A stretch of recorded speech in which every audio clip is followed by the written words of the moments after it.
they obviously translate mainly through open centers and all that kind of stuff, but the conditioning is program based, and we've been going about the wheel in a survival oriented way for thousands of years. So it's very deep in who we are, and the whole point of design is saying there is not really anything strategic. Yes. It's all about observing, it's all about allowing, it's all about going with the flow, and it's all about feeling, like, so strategy has very little to do, I mean, strategically going about life has very little to do with feeling. So then, it brings us back to the thing where Ra was saying, it doesn't matter whether it's defined or undefined, you're open, and like your emotional center is the most important center of the wheel, of the body graph. So anyway, within this context of the wheel and the program, the layout of the Rave New Year is basically just showing like what is coming towards us now, and it's certain caution I think you need to have there, because who the hell are we to know anything about what's coming towards us? It's always easier sometimes to look back. Always easier to look back. Exactly. And actually, that's a question I wanted to ask you, because I heard in one of your talks that you were sharing that when you found out that you have a reflector aura, and you started kind of tuning into the transits and watching transits at some point. So do you have a previous experience of going into the Rave New Year, watching this program, what it is? I mean, you said you didn't do the forecast, but did you do that kind of forecast for yourself and then looked back and reflected upon it? And I only looked back, with some kind of understanding or revelation or insight. I only looked back.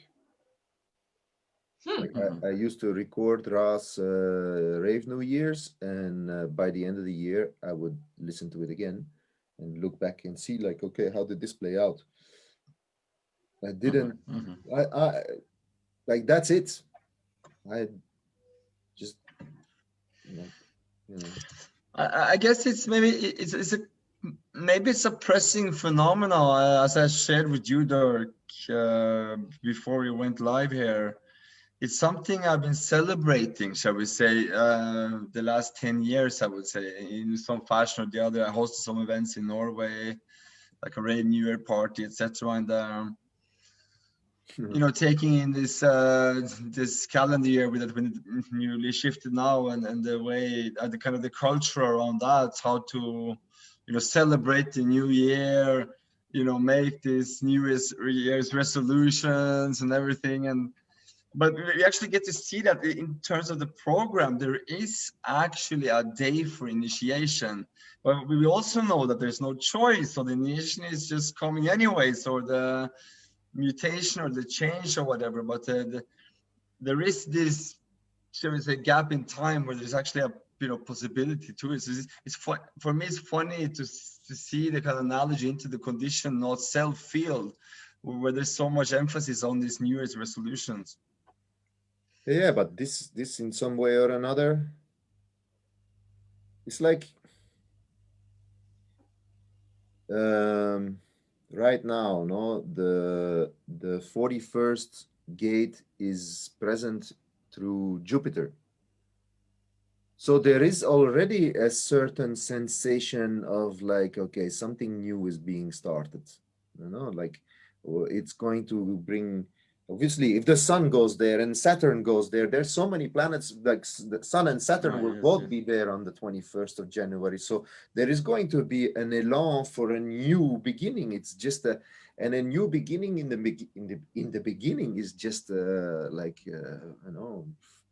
basically like, okay, I'm slowly starting to recognize that this is what I want to focus on. This is like, okay, it seems to be going into that direction. It's just that. Now, obviously, you were talking about moving towards the moving towards the Rave New Year. Yes, there are several phases that we go through, no? Like right now, for example, we are in the in the phase that has to do with the 38 gate. So the sun is in the 38 gate, the earth is in 39 gate. So this is all about what was the purpose of this last year. You know, what Yeah. was there a purpose? Did I fulfill it? Did I find it? Was it purposeful? What made sense to me? What was this all about? Like, you know, this is this 5-6 days we go through this. Yeah.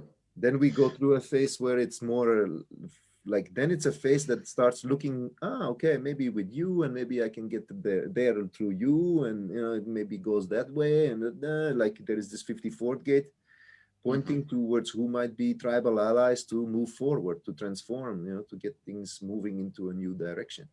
And then we get into the 60th gate. No, what is it? The 61st gate.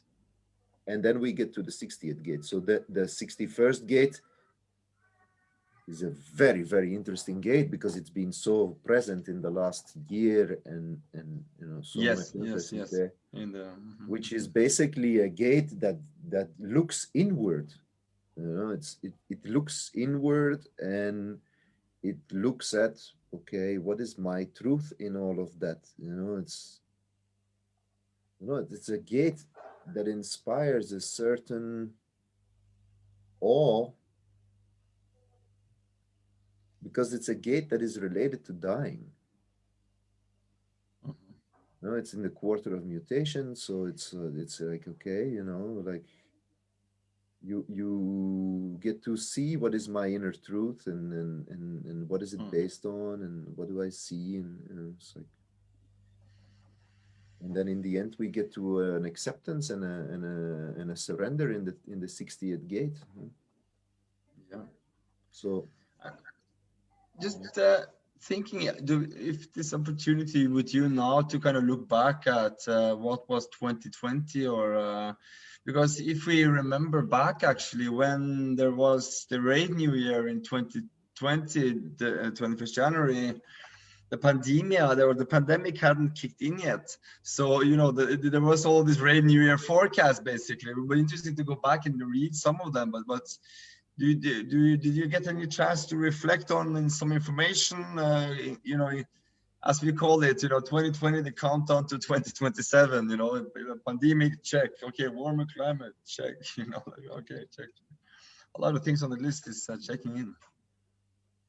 I mean, the nodes, you know, so the whole environmental stage and how we looked at it, and what we were looking through were in the 58th gate and in the 52nd gate.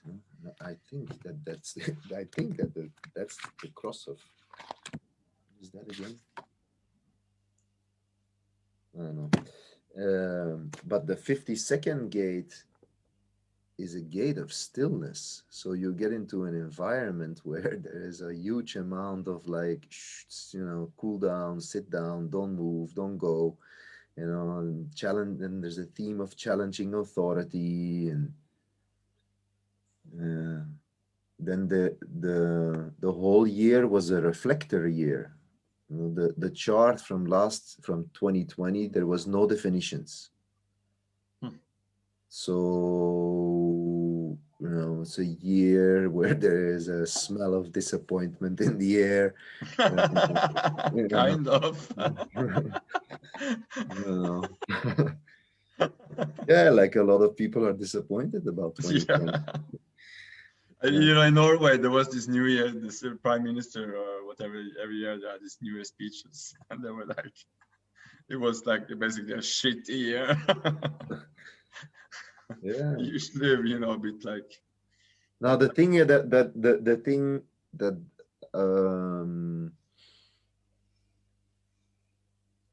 it's been a year where there was an enormous, like, Pluto was in the 61st gate, and Jupiter was in the 61st gate. No, Saturn was in the 61st gate, and then later on, a little bit later in the year, Jupiter joined that. Like there was several, they were together over there, no? And it is one of the things that I never because you know, when you just look at the body graph or in the beginning of design, I don't know, you see the 61st gate and it's the gate of inner truth and it looks so beautiful and it's like, wow, you know, there's this whole story about you know, you have two yang lines and two yin lines and then two yang lines, so inner truth is in the body and is in the form, and it's like, yeah, like inner truth is in life itself and it's going to end. And it's this recognition that life is ending, you know, and that is there, and it's up there in, well, you know, it's basically a Capricorn gate, but it's also in the godheads, it's the keepers of the wheel, you know. It's like there is something ending in terms of the background structures that hold the whole of society together.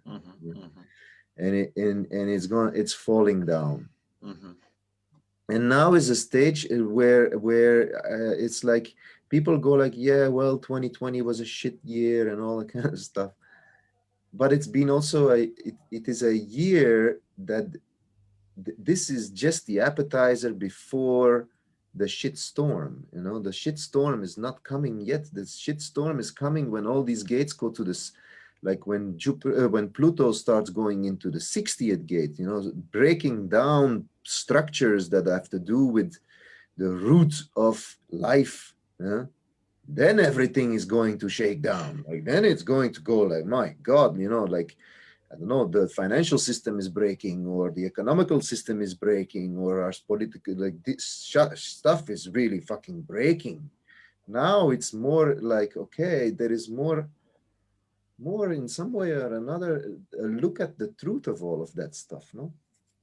So it has been for me an interesting perspective on that. It's like, okay, like, yeah, this is about dying, and this is about going, and this is about the recognition. Individually, it's a very beautiful gate, you know. This very moment before there is death presenting itself, and you're like, oh wow, this is what it was all about, you know. And then But as a background frequency for everyone. Yes. yeah, so obviously, individually speaking, it probably a year where people, and you recognize this also, no? People have more insights like, yeah, you know, but essentially the truth of things is more, we need less, we are happy the way, like, you know, people wearing masks, you know, people not touching, is the kind of also like going inward somehow. I mean, in a sense. Yeah, probably, yeah. But I mean, it's really powerful to hear you transmit this, Dirk, and yeah, I respond to it. So I mean, it really clicks in. And what makes me remember is actually Ra's words, and you know, I think just kind of as an MG here now, like threading in why we're doing this. Basically, it's also, you know, we have the opportunity to gather you guys who work with Ron, and I think it's now I see how important it is, because we can, you know, get some real information, you know, through the ones we are here have here now, basically. But what you are transmitting, and what also Ron was saying, you know, 2006 or 2005 is about that. I mean, it was one of the things that I extracted, was this, you know, feeling inside of man now that, you know, the train has, you know, this is over basically. And I also kind of tuned into that this year to see that this is happening now, that yeah, we're meeting, we are going to meet some very existential crossways down the road. Yeah, that's still something that I have nothing to say. Like I'm just standing there and watching it, and I have no idea. Like I know the mechanics, and I can see them taking place when I can recognize them. And I also think that one thing is like, okay, we are looking at the wheel, okay, and we are looking at the movement of the wheel through all these outer planets, for example, and what they are doing and how they are moving. And Pluto is one of the big destroyers in a way. Like, you know, he was always saying Pluto is clicking off something for human and clicking on something for raves, and all this kind of stuff that I'm like, Okay, great. But obviously we are looking at it and it's not, I mean, you see it there. I don't know if you can see it, but Of course. all the red dots are planets. They're all up there in the end of mutation. So we're at the end of, okay, we're in a dying process. Okay. But that is not showing what the underlying, like this could be happening 800 years ago also. I don't know how many hundreds of years ago. There is no problem. Like you show it and it's, okay, you know, they're probably going through some kind of big, huge change and it's going to, you know, start off a whole new thing. And, you know, so there is people, for example, certain astrologers that some friends of mine and myself, like I look at because I find them funny and nice and, you know, they do a nice job on the internet. And they compare, for example, you know, certain last time this happened, you know, we moved into this and this is what happened then. And but all those things were taking place while the background frequency was in, like I don't look at just, oh, you know, we're going from the cross of planning to the cross of the sleeping phoenix. I don't look at it like that. I look at it through the perspective, and I did that exercise, and that's actually what I wanted to share in your own, like, if this would ever happen live, and maybe there is people who are still interested in working on it together. I don't know. I wrote a theater play. I mean, half, okay, because I never finished it. I wrote half. I did half of the vessel gates and the Sphinx. And so I did the vessel gates. I still have to do the Sphinx gates. And all of these gates, okay, they belong to godheads. So, for example, we are now in the end of the 37 gate, you know, in this big background frequency. This class of planning is belonging to proline, and proline is an amino acid that spreads over 4 gates. So proline goes like 37, 55, 30. No, sorry. That godhead goes 37, 36, 22, 36. So the way I look at it is like, okay, we got to look at this. Basically, this background frequency is something that started at the end of at the fall, more or less, of the Roman Empire and went all the way till now. And there's like anthropomorphizations. So that's, you know, it's fun. It's like, okay, there's a creature and we can give it a name and he's representing that reign of his. Okay, and the name of the creature is Mitra, and then there is another creature, it's called Harmonia, and there's another creature and she's called you know, Lakshmi, and there's another creature, it's called Prometheus. Great, they're sitting there. They've been representing this background frequency for 1,647 years. This is my shop for 1,647 years. And then all of a sudden, in 6 years, all of these representations, they change. So you sit at the table, and I did it myself during the lockdown. I was filming myself with a little, you know, and I was just playing all of these characters, you know, in the garden where I was staying. And it's really funny and impactful to sit at a table with 4 of those creatures, okay? And all of those creatures, Prometheus, Mitra, Harmonia, and Lakshmi, they're all very sociable creatures. They're all very much into, you know, life is abundant and there's always more intelligence and we connect each other all together and all this kind of stuff for 1,647 years, and then you change them. And all of a sudden, who is sitting at a table is Death, Kali, Thoth, and Mother Earth. And it's like, holy shit, like this is a whole other frequency. The background frequency is changing, and this is not something that many people have in their presence. They don't take that into consideration.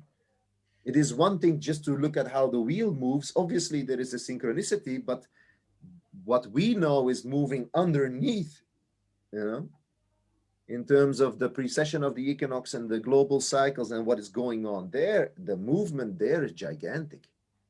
It's a gigantic movement. I mean, go back to the fall of the Roman Empire, and you start like, because this thing brought me a little bit into studying history, and you go like, oh my God, like really, they went into the dark Middle Ages from something that was pretty organized and well done and all that kind of stuff.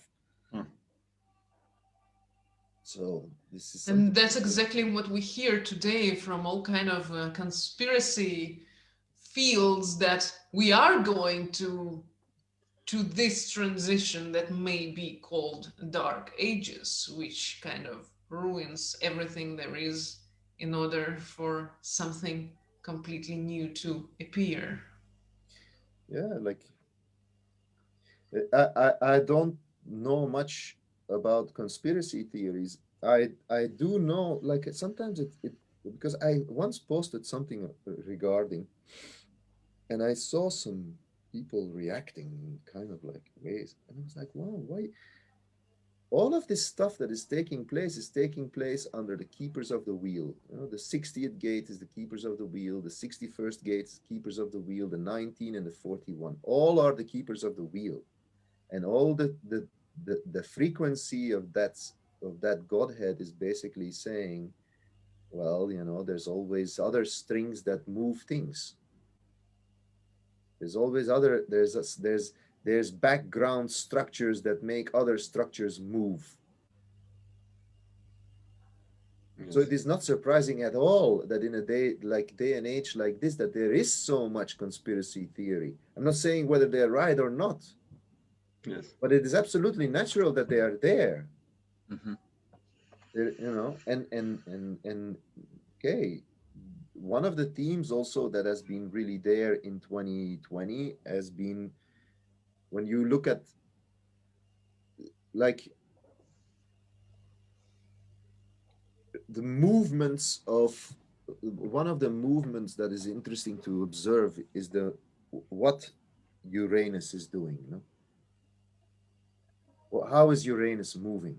And Uranus is in there is a lot of intelligence in Uranus, there is a lot of avant-garde in Uranus, and Uranus is basically in some way or another also moving deeper and deeper and deeper into the human body. In some way or another, the manifestations of Uranus are moving deeper in the human body. So technology is moving deeper into the human body. You know, they understand, like we come to a period, and actually human design is a part of that, you know, is that human life is an algorithm. And you can, the more you understand the algorithm, the more you understand about human beings, the more you get to a space that there is no choice. This is one of the big jokes for me, for example, in terms of human design, is that a lot of people don't understand that the main theme of human design is there is no choice, said this voice. So no choice. And this is the whole layout of the fact that there is no choice. And then we're all caught up in making decisions. You know, it's my decision. It's my sacral saying, it's my decision. It's like, no, like, you know, it's definitely not your decision. It is just life manifesting itself through you in that way, and you are able to acknowledge your strategy and authority and see that it takes you there. But it's not your mind taking that decision. And it's quite a, you know, it's like there is no choice. Yeah. And we're moving more and more into that direction through Uranus also. There is a show that it's showing it. Yeah, maybe that's what we need. We're gonna need for the future as things get more,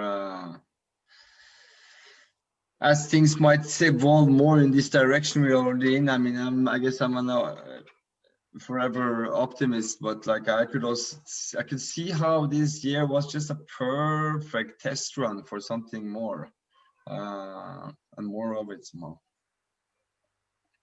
But we'll see. You will offer us a little bit information, not of course directly maybe, but we look forward to hearing your forecast on the upcoming events. It's been a truly remarkable year. I mean, personally, I have the personality son in gate 13 in the second line in a detriment.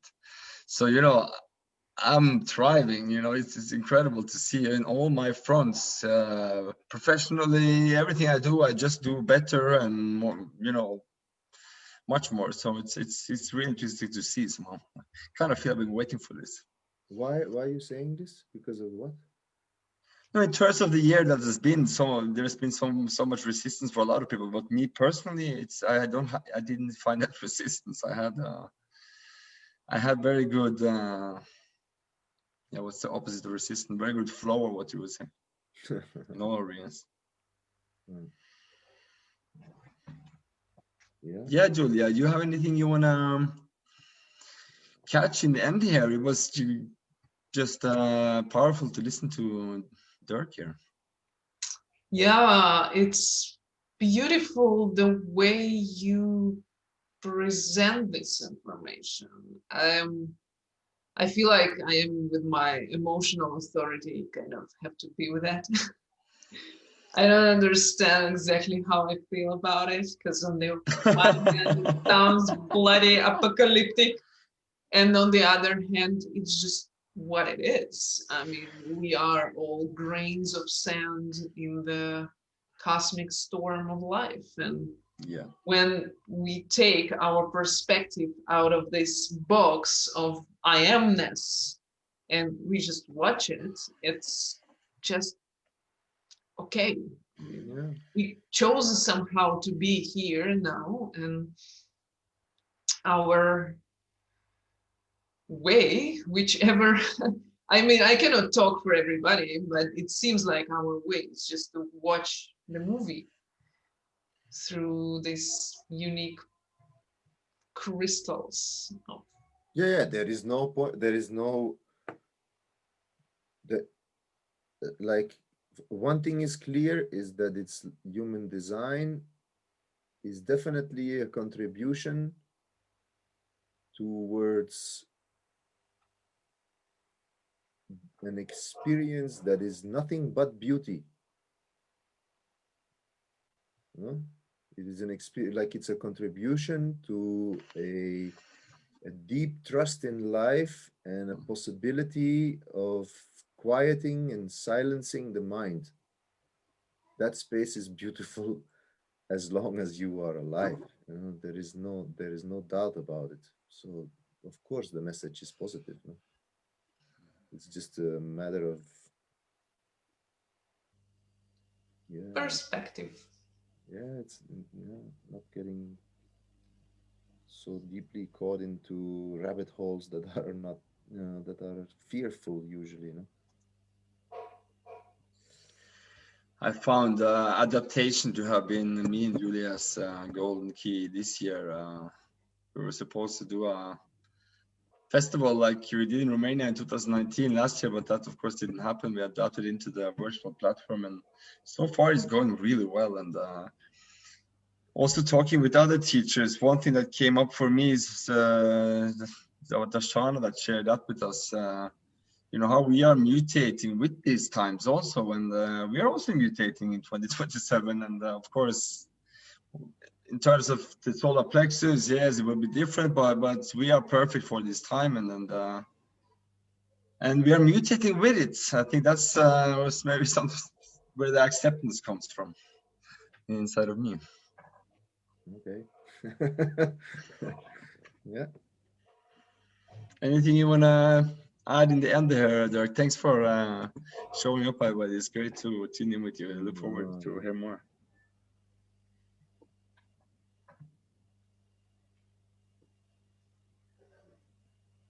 The only thing I feel like saying is that uh, in the beginning, when I was in human design, which is about like the first time I did a reading was in February. The first time I had my reading was in February 2003, so 17 years more or less, no? 17, 18 years. And then, of course, everything is open. So, you know, you avoid confrontation and truth, or There is the open ego, and there is proving oneself, and then there is this and there is that, no? And in those days, it started off, I think the first reaction was like, yeah, maybe I used to, you know, but I'm getting better at it or something. And then then 7 years later, okay, which is supposedly this thing about, oh, you know, the deconditioning process is complete or that kind of stuff. And the only realization I had, like, is like, oh my God, I thought I was not proving myself so much, and now I can write a library about it. And I thought I was, you know, oh, avoidance of confrontation and truth. Oh, it's huge. Okay, well, now I'm like 17 years down the road, okay, and I see how much more there is. You know, it's like I avoid confrontation and truth was just like the skimming off the milk, you know. Now I'm just seeing the whole milk and I'm still avoiding the milk. I thought I was just avoiding, you know, that it was all about the little foam at the beginning. No, no, no, no, no. I'm just still gulping down all the rest too. Yeah. Well, that's amazing to hear. I can relate to it so much. It's very funny. It's also with Ra. I mean, it was just funny, you know, to hear him. I was laughing so much, and this is a true testimony of that. But yeah, I guess what you see to begin with me also, I'm MG, and to begin with, you know, like I'm so open, and took me 9 years before I really, you know, when you say clicked with my sacral, this you know, when for 9 years I've been aware of it somehow, you know, I was immediately tuned into it as MG, like in the beginning, you know, and then it was just mind trick for 9 years and thinking like, and then suddenly I shift, and then it was like, oh wow, then I could have finally admit like, whoa, how stupid I was, you know, like, and now that's what the most funny most thing, that how stupid I could be. So that's my perspective, and I think, but what I feel also is that there is, especially regarding reflectors, there is so much possibilities nowadays to get lost in useless information or an erroneous way of going about the information online and other places, that, you know, I really appreciate you're doing this, and I saw that you bring an enormously interesting panel of people together, so congratulations to both of you. It's fantastic work. And I'm very glad to, you know, contribute my little stone to it, and to do it with a lot of humility, because I have no fucking clue what this, you know, it's like the first time I'm doing this Rave New Year thing. So it's like, I don't know, man. Like, this year is gonna be a funny year. Like I have, you know, usually when I look at it, at a chart, and I've done quite a lot of readings. And when I look at the chart, the first sensation is that I don't know anything, you know. And then it starts and it goes, takes me. It's always something that takes me. You know, it's not something that I can do anything with. It's like, okay, it's like a journey now. Okay, let's journey through this. Yeah. It's usually a very pleasant journey because I'm all open, so I kind of really feel what I go through, you know. And this particular New Year, when I saw the chart, I have to admit, like, the very first thing I felt was the reverence and the sensibility and the sensitivity that comes in the face of death. That was the first thing I felt. It was like, wow, that's weird. Weird feeling. And it's like, Powerful. But that's a weird feeling, but at the same time, it's not like you, for example, you have experiences of exploring consciousness through all kinds of mediums and, you know, meditation or plant medicine or all these kind of things, like they bring you to those spaces, no? Yes, You You know, recognize. it's so powerful what you're saying, because I actually had that a few months after the last Rave New Year when the pandemic started. And I was just reading the field, the consciousness field through internet and friends, because I'm kind of in solitude here, wherever I am. And I just felt like sharing this information on death through human design, because we have an enormous piece of information in the cosmology, what Ra gave us, the mechanics of death. And it was very successful because everyone starts sensing this frequency, whether individually or tribally or collectively. Yeah, and it's not to scare anybody at all. Like anybody who has done meditation, Exactly opposite. it's a very, very, very beautiful frequency to come in touch with. It's the highlight of any plant ceremony or any meditation. What it's like, wow, you know, and I get out of it, and I'm so in tune with the earth and with the sensitivity, and you know, my head bows down, and that was the first thing I felt when I saw the chart of 2021. So let's see.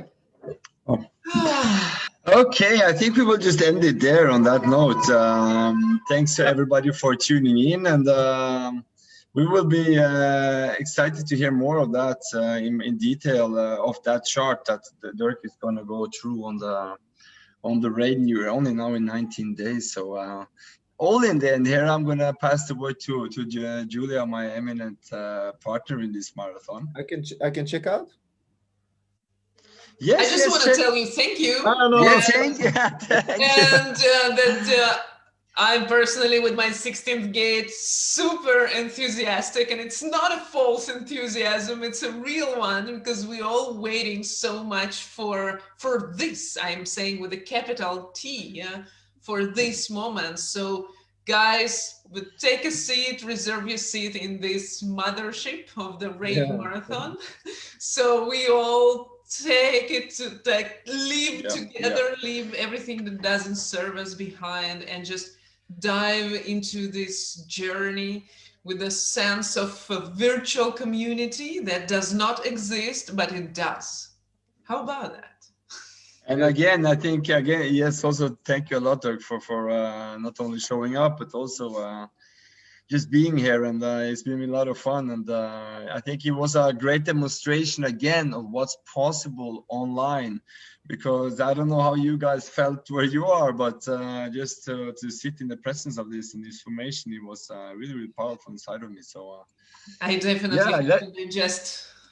let's see what we can do online, right? I think that's what I want to do with this marathon, to synthesize, to see what we can do, and when we get to meet again, we can meet again. But until now, good night, everybody. Thanks for tuning in. Nice evening. Yep. Thanks, Dirk. Bye.